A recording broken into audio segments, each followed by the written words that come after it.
Welcome back to Emily Reed's 50 Shades of Grey. We're up to chapter 21, which means there's only 6 chapters left. Hooray! Does that mean we're at the climax? Let's make it a big finish, shall we? Chapter 21. There is light everywhere. Just everywhere. Bright, warm, piercing light. And I endeavour to keep it at bay for a few more precious minutes. I think she's trying to do the sleeping in thing again. The glare is too strong, and I finally succumb to wakefulness. Such an overdramatic way to say, I wake up. I'm in this fantasy apartment having fantasy sex with my fantasy boyfriend. Maybe this whole thing is just a fantasy and not real. In fact, it is. It's E.L. James's fantasy. Whoa. Fantaception. We're back to the seesaw metaphor. She needs to clarify to see if we are still at opposite ends on the seesaw or if we are inching closer together. Extended metaphor across multiple chapters. High caliber! She's feeling stiff and well used, and her subconscious chimes in with, yes, that would be all the sex then. Thank you, Captain Obvious. Her inner goddess really wants her to sign the contract, and her subconscious is pursing her lips in disapproval, and she says, I ignore them both. They're not real. They're both you. Oh God. He's not in the art gallery, but an elegant middle-aged woman is cleaning in the kitchen area. In one sentence, we find out that he has an art gallery and a middle-aged cleaning woman. She's pretty and blonde. Why does Christian only have attractive blondes working for him? It's racist, that's what it is. He's on the phone talking business. Unless that company's P&L improves, I'm not interested, Roz. We're not carrying dead weight. Have Marco call me. It's shit or bust time. Tell Barney that the prototype looks good, though I'm not sure about the interface. Oh my God, business speak. I don't even know what to think. He smiles at Anastasia, and I'm rendered speechless as my insides melt. This girl has died so many times in this book. Insides melting, like you just don't come back from that. No amount of transplants are gonna save you when your insides melt. Find time for me to see Claude every day this week. Who's Claude? And why does he need to see him every day? They make out and then he pulls back.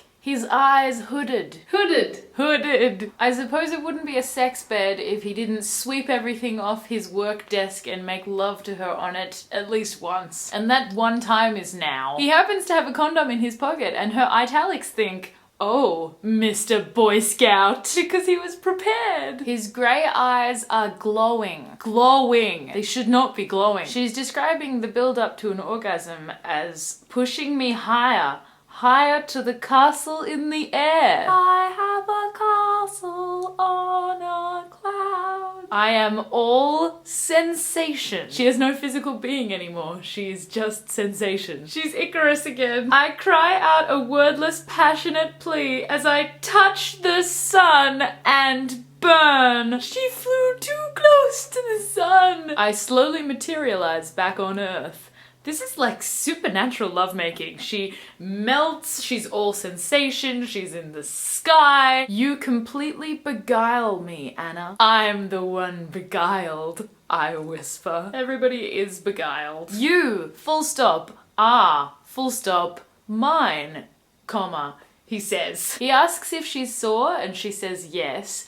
And he says, I like you, sore. It reminds you where I've been and only me. It's creepy. His eyes smolder. She comments on him always being prepared with the condom and he says, a man can hope, Anastasia, dream even, and sometimes his dreams come true. When you wish upon a star, you might have sex. His eyes are burning now. The housekeeper asks if she wants her tea now. I'll have a shower first, thank you, I mutter and take my blazing face quickly out of the room. Her face is blazing! How do you even do that? She's looking to her subconscious for advice. She's whistling with her hands behind her back and looking anywhere but at me. No, we're all clueless. Neither her or the two made-up characters inside her head have any idea what's going on. Surprise, surprise. She's just always wearing Kate's dress. He's got a private jet and he says, I'm not using it over the next few days, so you can use it if you want. I gape at him. Of course he has a jet. Of course he does. He's Christian freaking Grey. She's still trying to find out why he doesn't like to be touched, and he says, I've told you more than I've told anybody. And it's clear to me that he's never confided in anyone. I wonder how that became so clear to you. Could it be that he just told you with his words? She's going to Georgia and he says, will you miss me? And she says, yes. They're so cute if you take out all the gross bits. How could he mean so much to me in such a short time? He's got right under my skin. ... Literally. She's at her interview. She's wearing another one of Kate's dresses. It's like she just lives in Kate's clothes now. She gets introduced to the acquisitions editor. He stands and gazes at me with fathomless dark blue eyes. He says my name softly and cocks his head to one side, like someone I know. He squeezes her hand when they shake hands to say goodbye, and it unsettles her. Kate asks her how the interviews went, and she doesn't even make a quip about the Catherine Kavanagh Inquisition. It's crazy. She tells Kate that the guy was unnerving, and then she trails off. The Catherine Kavanagh radar for an interesting tidbit of information swoops into action. I think the Catherine Kavanagh radar for an interesting tidbit of information is basically the Catherine Kavanagh Inquisition. Kate holds her hand, which apparently is a very un-Kate thing to do. Oh no, ...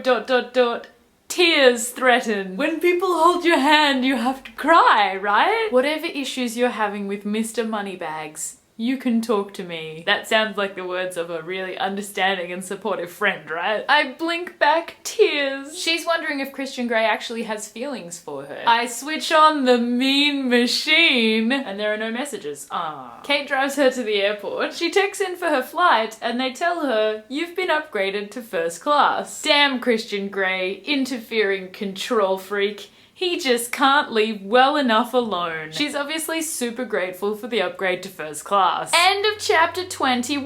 What happened in chapter 21? She woke up very poetically, had sex on a desk very poetically, went to an interview and was interviewed by a guy who reminded her of 50 Shades. And now she's been upgraded to a first class ticket to go visit her mum.